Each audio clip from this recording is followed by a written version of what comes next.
ಅಧ್ಯಕ್ಷರೇ. ರೈಟ್. ಹನುಮಂತ ನಿರಾಣಿ ಮುಖ್ಯಮಂತ್ರಿಗಳಿಗೆ. ಸನ್ಮಾನ್ಯ ಸಭಾಪತಿಗಳೇ, ಚುಕ್ಕೆ ಗುರುತಿನ ಪ್ರಶ್ನೆ ಸಂಖ್ಯೆ 585 ಸನ್ಮಾನ್ಯ ಮುಖ್ಯಮಂತ್ರಿ ಅವರನ್ನು ಕೇಳಲಿಕ್ಕೆ ಬಯಸ್ತಾ ಇದ್ದೇನೆ. ಅಧ್ಯಕ್ಷರೇ, ಅಲ್ಲ ಸಭಾಪತಿಯವರೇ, ಉತ್ತರವನ್ನು ಒದಗಿಸಲಾಗಿದೆ. ಕೇಳಿ ಹನುಮಂತ. ಸರ್ಕಾರದ ವಿವಿಧ ಇಲಾಖೆಗಳಲ್ಲಿ, ನಿಗಮ ಮಂಡಳಿಗಳಲ್ಲಿ, ವಿಶ್ವವಿದ್ಯಾನಿಲಯಗಳಲ್ಲಿ ಹಾಗೂ ಸರ್ಕಾರದ ಅನೇಕ ಸಂಸ್ಥೆಗಳಲ್ಲಿ ಖಾಲಿ ಇರುವ ಹುದ್ದೆಗಳೆಷ್ಟು, ಕಳೆದ 3 ವರ್ಷದಲ್ಲಿ ಖಾಲಿ ಇರುವ ಎಷ್ಟು ಹುದ್ದೆಗಳನ್ನು ತುಂಬಲು ಕ್ರಮ ವಹಿಸಲಾಗಿದೆ, ಈ ಎಲ್ಲ ಖಾಲಿ ಹುದ್ದೆಗಳನ್ನು ಯಾವ ಕಾಲಮಿತಿಯೊಳಗೆ ತುಂಬಲಿಕ್ಕೆ ಸರ್ಕಾರ ಸಿದ್ಧತೆಯನ್ನು ಮಾಡಿಕೊಂಡಿದೆ, ಹಾಗೂ ಸರ್ಕಾರದಲ್ಲಿ ಮಂಜೂರಾದ ಖಾಲಿ ಹುದ್ದೆಗಳು ಇರುವಾಗ ಮತ್ತೆ ಆರ್ಥಿಕ ಇಲಾಖೆ ಅನುಮತಿ ಅವಶ್ಯ ಇದೆ ಅಂತಕ್ಕಂಥ ಪ್ರಶ್ನೆಯನ್ನು ಸನ್ಮಾನ್ಯ ಮುಖ್ಯಮಂತ್ರಿಗಳನ್ನು ನಾನು ಕೇಳಲಿಕ್ಕೆ ಬಯಸಿದ್ದೇನೆ. ಆ ನಿಟ್ಟಿನಲ್ಲಿ ಉತ್ತರವನ್ನು ಸನ್ಮಾನ್ಯ ಮುಖ್ಯಮಂತ್ರಿಗಳು ಒದಗಿಸಿಕೊಟ್ಟಿದ್ದಾರೆ. ಈ ರಾಜ್ಯದ ಎಲ್ಲ ಇಲಾಖೆಗಳಲ್ಲಿ 43 ಇಲಾಖೆಯಲ್ಲಿ 2,84,881 ಹುದ್ದೆಗಳು ಖಾಲಿ ಇದ್ದಾವೆ. ಅನೇಕ ಇದರಲ್ಲಿ ನಿಗಮ ಮಂಡಳಿಗಳಲ್ಲಿ 100 ನಿಗಮ ಮಂಡಳಿಗಳು ನಮ್ಮ ರಾಜ್ಯದಲ್ಲಿವೆ. ಅದರಲ್ಲಿ 1,01,000 ಖಾಲಿ ಹುದ್ದೆಗಳು. ಹಾಗೆ ವಿಶ್ವವಿದ್ಯಾನಿಲಯಗಳಲ್ಲಿ 14,677 ಖಾಲಿ ಹುದ್ದೆಗಳಿರ್ತಕ್ಕಂಥದ್ದು. ಇವೆಲ್ಲವನ್ನು ಸೇರಿದಾಗ 2,84,880 ಖಾಲಿ ಹುದ್ದೆಗಳಿದ್ದಾವೆ. ಇದರಲ್ಲಿ ಇಲ್ಲಿವರೆಗೆ ತುಂಬಲಿಕ್ಕೆ ಪ್ರಯತ್ನ ಮಾಡಿರ್ತಕ್ಕಂಥದ್ದು 8,157, 8,751, ಪ್ರೊಸೆಸ್ನಲ್ಲಿರ್ತಕ್ಕಂಥದ್ದು 3,081. ಹಾಗಾದರೆ ಇವತ್ತು ರಾಜ್ಯದಲ್ಲಿ 8,100 ಹುದ್ದೆಗಳನ್ನು ನಾವು ತುಂಬತಕ್ಕಂಥ ಪ್ರಕ್ರಿಯೆ ಆಗಿದೆ. ಪ್ರೊಸೆಸ್ನಲ್ಲಿರ್ತಕ್ಕಂಥದ್ದು 3,800 ಹೊರತುಪಡಿಸಿದರೆ ಇನ್ನೂ 2,52,000 ಹುದ್ದೆಗಳನ್ನು ತುಂಬಬೇಕಾಗಿದೆ. ಸನ್ಮಾನ್ಯ ಮುಖ್ಯಮಂತ್ರಿಗಳಲ್ಲಿ ನಂದು ವಿನಂತಿ ಇದೆ. ಧಾರವಾಡದಲ್ಲಿ, ಬಿಜಾಪುರದಲ್ಲಿ ಬಡ ವಿದ್ಯಾರ್ಥಿಗಳು ತಮ್ಮ ಅಭ್ಯಾಸವನ್ನು ಮಾಡಿಕೊಂಡು ಶಿಕ್ಷಣವನ್ನು ಕಲಿತಕ್ಕಂಥ ಸಂದರ್ಭದಲ್ಲಿ ಭಾಳಷ್ಟು ಹೋರಾಟಗಳು ಪ್ರಾರಂಭ ಆಗಿದ್ದಾವೆ. ಎಷ್ಟು ಮಟ್ಟಿಗೆ ಹೋರಾಟ ಆಗಿದ್ದಾವೆ ಅಂದರೆ ಭಾಳ ದೊಡ್ಡ ಪ್ರಮಾಣದಲ್ಲಿ ಹೋರಾಟ ಆಗಿದೆ. ಕಾಲಮಿತಿಯೊಳಗೆ ಇವನು ತುಂಬತಕ್ಕಂಥ ವ್ಯವಸ್ಥೆಯನ್ನು ಮಾಡಬೇಕು ಅಂತಕ್ಕಂಥ ಒಂದು ಕಳಕಳಿ ವಿನಂತಿಯನ್ನು ನಾನು ಈ ಸಂದರ್ಭದಲ್ಲಿ ಮಾಡ್ಕೊಳ್ಳಿಕ್ಕೆ ಬಯಸ್ತಾ ಇದ್ದೇನೆ. ಇಲ್ಲಿವರೆಗೂ ಆರ್ಥಿಕ ಇಲಾಖೆಯಿಂದ ಅನುಮತಿ ತೆಗೆದುಕೊಂಡು ಕೇವಲ 24,300 ಹುದ್ದೆಗಳು. ಆದಷ್ಟು ಬೇಗನೆ ಎಲ್ಲ ಹುದ್ದೆಗಳನ್ನು ತುಂಬತಕ್ಕಂಥ ಪ್ರಕ್ರಿಯೆಯಲ್ಲಿ ಸರ್ಕಾರ ಏನು ಕ್ರಮ ಜರುಗಿಸ್ತೈತೆ ಅಂತಕ್ಕಂಥದ್ದು ತಿಳಿಸಬೇಕು. ಮುಖ್ಯಮಂತ್ರಿಗಳು.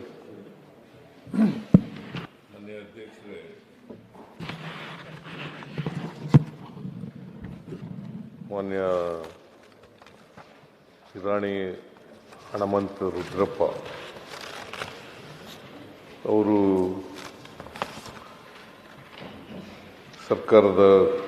ಸರ್ಕಾರದಲ್ಲಿ ಕೆಲವು ಪ್ರಶ್ನೆಗಳನ್ನು ಕೇಳಿದ್ದಾರೆ. ಎಷ್ಟು ಹುದ್ದೆ ಖಾಲಿ ಇದ್ದಾವೆ? 2,84,881 ಹುದ್ದೆಗಳು ಖಾಲಿ ಇದ್ದಾವೆ. ಏನಮ್ಮ ಇದು ಹಿಂದ್ಗಡೆ ನಿಂತ್ಕೊಳ್ಳೋಕ್ಕೂ ಕಷ್ಟ ಆಗ್ತದೆ. ಸ್ವಲ್ಪ ಇದಕ್ಕೆ ಜರುಗಿಸಿ ಇದನ್ನು ಚೇರ್.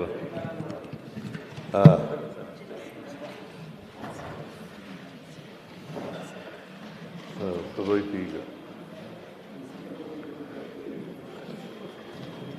ಸಾಹಿತ್ಯ ಕುರ್ಚಿ ಆಗಿಲ್ಲ, ಸಾಹಿತ್ಯ ಕುರ್ಚಿ ಆಗಿಲ್ಲ. ಮುಖ್ಯಮಂತ್ರಿಗಳು ಮೈಕ್ಗೆ ಈ ಥರ ತೊಂದರೆ ಮಾಡಿದಾರಲ್ಲ, ಮೈಕ್ ತೊಂದರೆ ಆಗಿಲ್ಲ. ಯಾವ ಮಂತ್ರಿಗಳಾದರೂ ಅಷ್ಟೇ, ಮಂತ್ರಿಗಳಾದರೂ ಅಷ್ಟೇ ತೊಂದರೆ ಅಂತ ಹೇಳ್ಬೇಕಾಗುತ್ತೆ.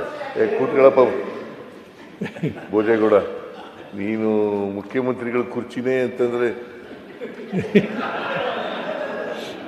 ತೊಂದರೆ ಆದಾಗ ತೊಂದರೆ ಆಗುತ್ತೆ ಅಂತ ಹೇಳ್ಬೇಕು. ಈಗ ಸರೋಯ್ತು.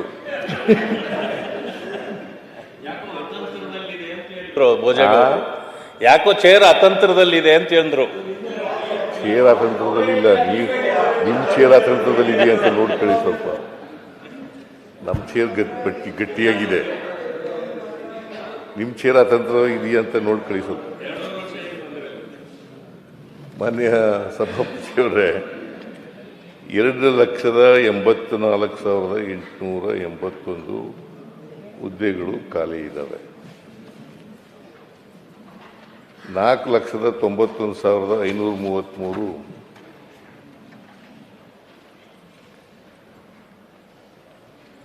4,91,533 533 ಹುದ್ದೆಗಳು ಭರ್ತಿಯಾಗಿರ್ತವೆ. ಇದರಲ್ಲಿ ಹೊರಗುತ್ತಿಗೆ ಮತ್ತು ಗುತ್ತಿಗೆಯಿಂದ ಮಾಡಿರ್ತಕ್ಕಂಥ ಹುದ್ದೆಗಳು ಸುಮಾರು 96,844 ಇವನ್ನ ಭರ್ತಿ ಮಾಡಿದ್ದೀವಿ. ಇವನ್ನ ಕಳೆದರೆ 1,88,037 ಹುದ್ದೆಗಳು ಖಾಲಿ ಇದ್ದಾವೆ. 1,88,037 ಹುದ್ದೆಗಳು ಖಾಲಿ ಇದ್ದಾವೆ. ಆಮೇಲೆ ವಿವಿಧ ನಿಗಮ ಮಂಡಳಿಗಳಲ್ಲಿ ಬೋರ್ಡ್ಸ್ ಅಂಡ್ ಕಾರ್ಪೊರೇಷನ್ಗಳಲ್ಲಿ 1,01,420 ಹುದ್ದೆಗಳು ಖಾಲಿ ಇರ್ತಕ್ಕಂಥವು. ಆಮೇಲೆ ವಿಶ್ವವಿದ್ಯಾಲಯಗಳಲ್ಲಿ 14,677 ಹುದ್ದೆಗಳು ಖಾಲಿ ಇದ್ದಾವೆ.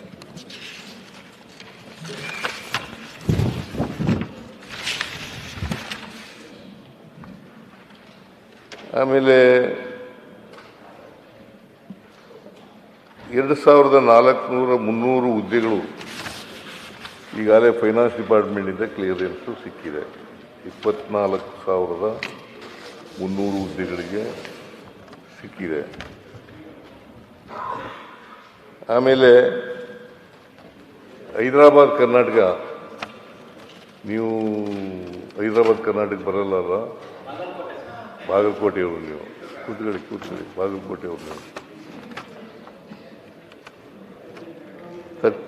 371J ಅದರಲ್ಲಿ ಹುದ್ದೆಗಳು ಭರ್ತಿ ಮಾಡಬೇಕಾಗಿರ್ತಕ್ಕಂಥದ್ದು 32,132. ಎರಡೂ ಸೇರಿಸಿದ್ರೆ 56,432 ಹುದ್ದೆಗಳು ಭರ್ತಿ ಮಾಡ್ತಾ ಇದ್ದೀವಿ. 56,432 ಹುದ್ದೆಗಳನ್ನು ಭರ್ತಿ ಮಾಡ್ತಾ ಇದ್ದೀವಿ. ಸ್ವಲ್ಪ ಯಾಕೆ ವಿಳಂಬ ಆಯಿತು ಅಂತಂದರೆ, ಒಳ ಮೀಸಲಾತಿ ಇತ್ತಲ್ಲ, ಆ ಒಳ ಮೀಸಲಾತಿ ಇದ್ದದರಿಂದ ವಿಳಂಬ ಆಯಿತು. 1 ವರ್ಷದಿಂದ ವಿಳಂಬ ಆಯಿತು. ಸೊ ಹಾಗಾಗಿ ಈಗ ಒಳ ಮೀಸಲಾತಿ ತೀರ್ಮಾನ ಆಗಿದೆ. ಇನ್ಮೇಲೆ ಹುದ್ದೆಗಳನ್ನು ಭರ್ತಿ ಮಾಡ್ತಕ್ಕಂಥ ಕೆಲಸವನ್ನು ಮಾಡ್ತೇವೆ ಅಂತಕ್ಕಂಥ ಮಾತುಗಳನ್ನು ಎಲ್ಲನೂ ಒಟ್ಟಿಗೆ ಮಾಡಿಬಿಡೋಕ್ಕಾಗಲ್ಲ. 1,88,000 ಕೂಡ 37 ಅಲ್ಲೂ ಒಟ್ಟಿಗೆ ಮಾಡೋಕ್ಕಾಗಲ್ಲ. ಹಂತವಾಗಿ ಮಾಡಬೇಕಾಗ್ತದೆ. ಸೊ ಫೈನಾನ್ಸ್ ಡಿಪಾರ್ಟ್ಮೆಂಟ್ನವರು ಅವ್ರು ಕ್ಲಿಯರೆನ್ಸ್ ಕೊಡದೇನೆ ಮಾಡೋಕ್ಕಾಗಲ್ಲ. ಯಾಕಂತಂದರೆ ಸಂಬಳ ಕೊಡಬೇಕಲ್ಲ, ನಾಳೆ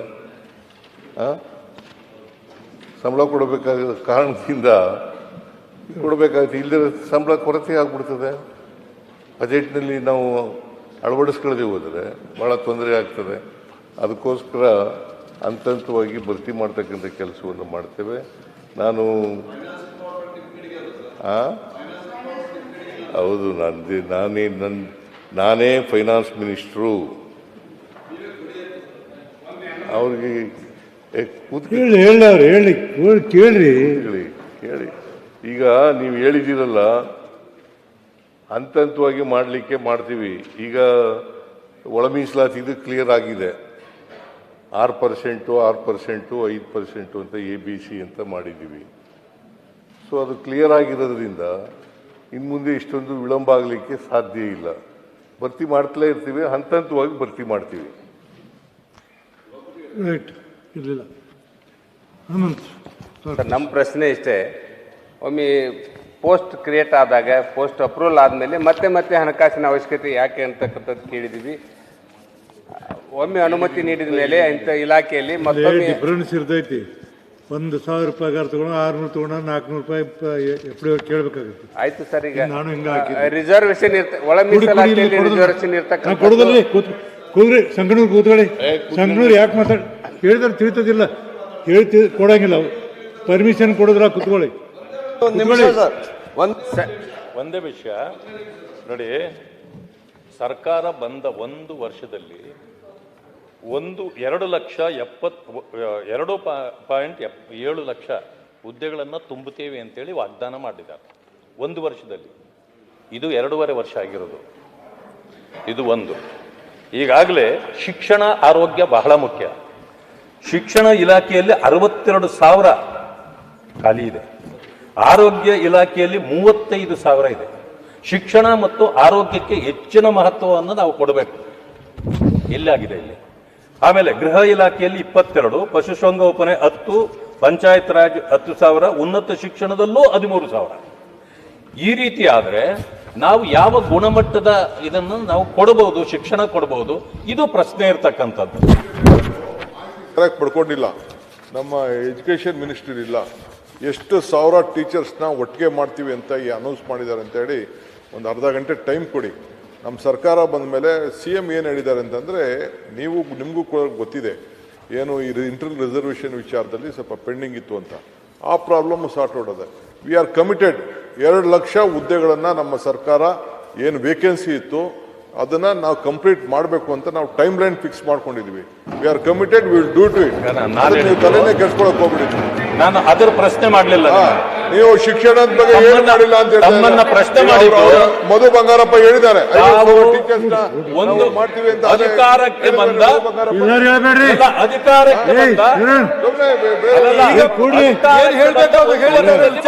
ಹೇಳಿದ್ದೀರಿ ನೀವು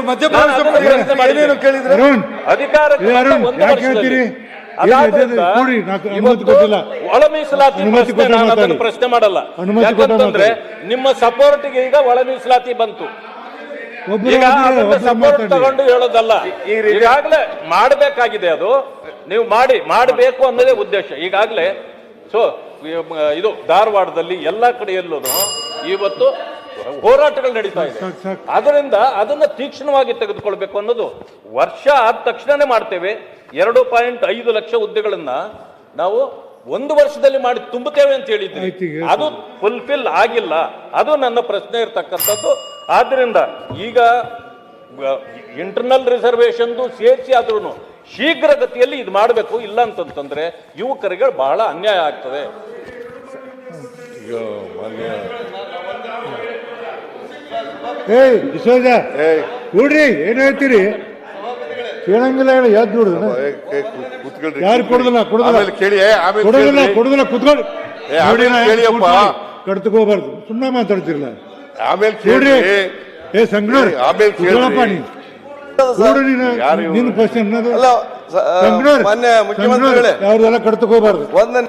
ಸಂಗ್ನೂರ್ ಕೊಡ್ತೀರಿ ನೀವು? ಕೂತ್ಕೊಳ್ರಿ, ಸುಮ್ಮನೆ ಮಾತಾಡ್ತಿರಲ್ಲ. ಈಗ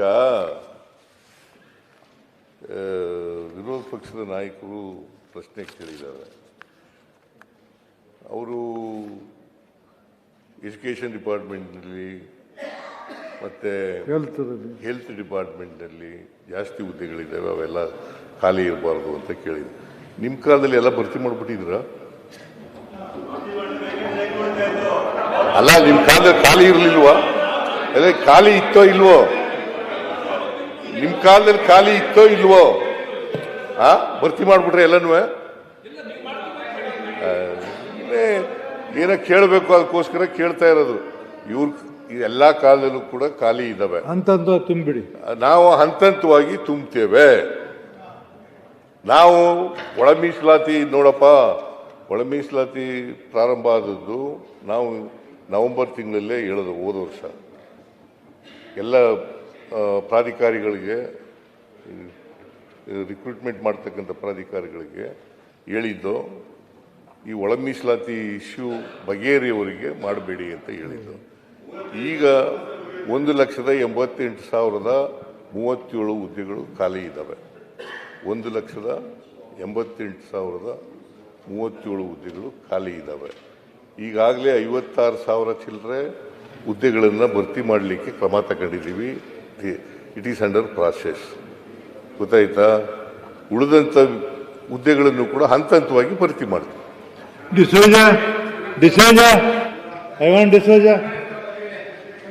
ಒಂದು ವಿಷಯ ಕಂಪ್ಲೀಟ್ ಆಗಿದೆ.